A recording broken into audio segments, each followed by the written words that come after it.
A top WWE star is working injured ahead of a major WrestleMania match. Plus, Tony Khan hints at an ROH surprise announcement. And we have an update on WWE's future plans with 2K games. It's all in the wrestling news right now. WrestleMania fast approaching. We're on the road, very, very close to our destination now. We'd be quicker if we didn't have these donkeys to ride. But as we get closer, one person on the roster who has a very heavily featured match at WrestleMania is Ronda Rousey, and she's working injured, isn't she? She is. On her Facebook gaming stream, Ronda revealing that she's working with a mouth injury, a torn labial frenulum. It's the bit of the skin that connects the lip and the jaw. My understanding is, don't we have lots of frenulums? Like any connecting bit of skin. This might be bollocks, right? So you've got one under your tongue. That's a frenulum. That's a frenulum. You got one down there connecting the, No. Here! We've got a few frenulums, but she is dealing with one in her mouth. There's a little bit of skin that connects your lip to your jaw, as you say. She was having a rough night in general. She said, I'm so sick and not feeling good right now. Sorry if I sound like crap. I've literally sounded like this all day. So tired. Poe was so fussy on the plane. That's the child, not the Teletubby. On the way back, and just SmackDown was a very physical day. I'm sore, I'm sick, I'm tired. This will not impact her ability to compete at WrestleMania. Nothing to worry about there, and I hope her torn labial frenulum heals up sooner rather than later. It's just one of those nagging injuries, isn't it? It's just one of those. If you're feeling under the weather as well, yeah, it's just annoying. It's just annoying. It gets you down. I get ulcers quite a lot. Do you? Yeah, that's what. Any stuff in the mouth. This isn't fun, is it? It's not. Public service announcement. Don't clip that off and share it. Over to AEW side, or Tony Khan's side more than anything, because Tony Khan has been on a bit of a spending spree. Why buy a train when you can buy a train set? He bought Ring of Honor recently. And he put out a tweet saying, I promise to work hard to make ROH Supercard of Honor a great pay-per-view and a show to carry on the incredible 20-year legacy of Ring of Honor. I will continue to make announcements on the card. I might even have a little trick up my sleeve, which I wouldn't announce. More surprise, so Tony Khan. Another big announcement. Tony Khan's got another surprise announcement coming. That's nice. Cool. There's a Y in the day. It feels like he's going to be throwing quite a lot at this particular pay-per-view, and I think that's really cool. I've noticed an increased number of mentions, obviously, of Ring of Honor on AEW TV. It feels like he's fully invested in the brand. I think we could sit here and speculate for a while on what that may be. What former maybe Ring of Honor star who we've not seen there in a little while would you be interested in? My money is on an appearance by Samoa Joe.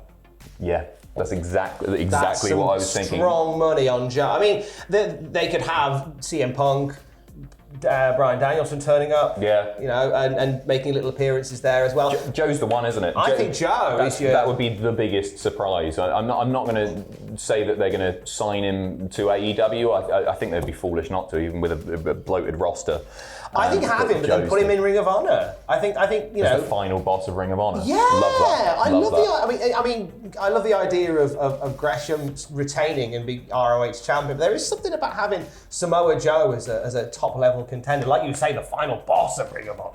If they got him, I think he should take the title with shenanigans on that night. Make it a triple threat. Have Joe and then have Gresham chase Joe. That would be awesome. There's something magic in that. I do like that. I think that Book it, Tony. Tony Khan, book it, you coward. Tony Khan is going to supercharge Ring of Honor's Supercard of Honor. Staying with AEW, Ethan Page sticking around. Fightful Select reporting that Page has signed a contract extension with AEW for years to come. No official time on how long that's going to be. But Ethan Page is a really strong future prospect for AEW. Right now he's doing stuff with Men of the Year and Scorpio Sky and Dan Lambert, but I feel like there is a phenomenal heel singles run in Ethan Page. I agree. He sort of reminds me of Austin Theory on WWE side of things. Just Nice. a sort of young, good-looking guy with an obvious future in whichever promotion he ends up. Well, he's sticking around in AEW, but he's got a big future ahead of him, and I think he's got a lot to offer. He's a very, very charismatic, entertaining bloke, really good in the ring, just a sort of total package already, even though he's young. Lots of love for him. Lots of love for him. Meanwhile, somebody we haven't seen in the ring for quite a while, getting a little bit of grief. Paige is getting some nasty comments again. Yeah, she's not short of those, unfortunately. So she's hitting back at fans who are calling her lazy for not returning. These aren't fans, these are idiots, right? So she's hitting back at idiots who are calling her lazy for not returning. She tweeted, "It's wild that some people are like, well, Edge and Bryan came back, you're just lazy. I'm inspired by them. I'm not lazy. My neck needs to recover. We are all built different. Sorry, fam." It's her own family doing this. It's bloody Roy Knight, keyboard warrior. No, it's... Rid down, you Ricky Knight! What a bunch of dicks, right?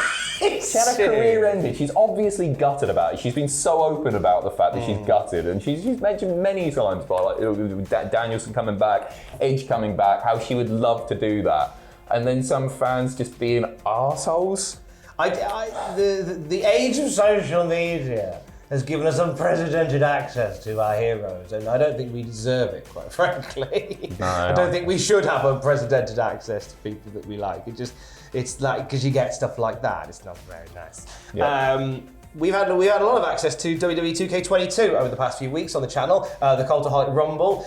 I was going to go to the pub on Tuesday night, right? I was going to have a little pint on my own because the good lady went out to have some dinner with her friend. And I thought, I'm going to go to the pub. I'm going to have a little pint and just watch the world go by. And then you announced the See You Next Tuesday Rumble. Yes. And I stayed in to watch it instead. Some big names in there. Everybody from Chris Tarrant to Jasper Carrot to Michael Barrymore to Mr. Blobby to the eventual winner, Bully. It's on twitch.tv/Cultaholic if you want to watch it back.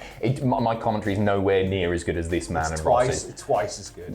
A lot more stumbling over words. There's that. If you enjoy that. There's the Cultaholic Rumble. We've enjoyed the MyRise stuff on the channel as well. We did a bit of MyGM on Twitch as well.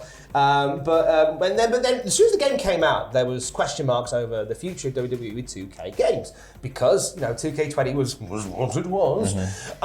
There was conversations about WWE working with EA. Yeah, this was really reported to be make or break for them, wasn't it?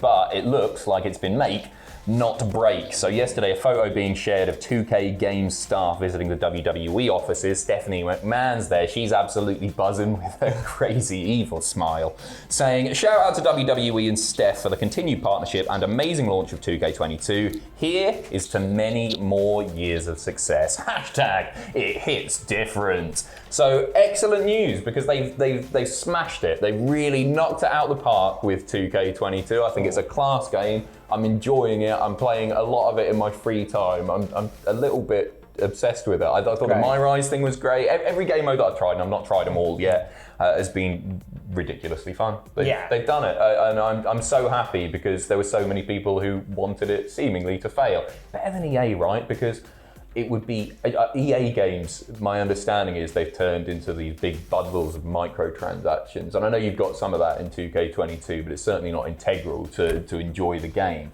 But EA games are sort of taking a turn for the worse with those purchases. So I'm glad that we're not going down that route. It's that's more of a conversation for Triple Jump than us, I do. Yeah, I don't know anything. I do know one thing, Tom, before we go. If we can flash up a picture of the auction that ends in just a few hours, you need to get in this. This is ridiculous. So this is the picture that I hit Andrew in his stupid little bald head with. A fair few months ago now. We thought, stick it up on eBay, make a few quid. Some nutters bid 390 quid. If you want to bid, we'll put the link in the description. If you're absolutely mental and want to outbid 390 quid, we'll throw a load of other Cultaholic tat in there as well. But yeah, thanks to whoever did that. Cheers. Get that in your hallway. Yeah, surprise your friends, amuse your enemies. Exactly. It'll only go up in value. It's seriously, you'll be on Antiques Roadshow in like 20 years. And whoever the hell hosts that now, just be like, that's six figures. I cannot wait for the head in a jar of David Dickinson to value that in 2020 Make that happen. And he's on a donkey too. Class. Stick a rock in his hand. More news throughout the day at cultaholic.com. Stay safe. Love you. Bye.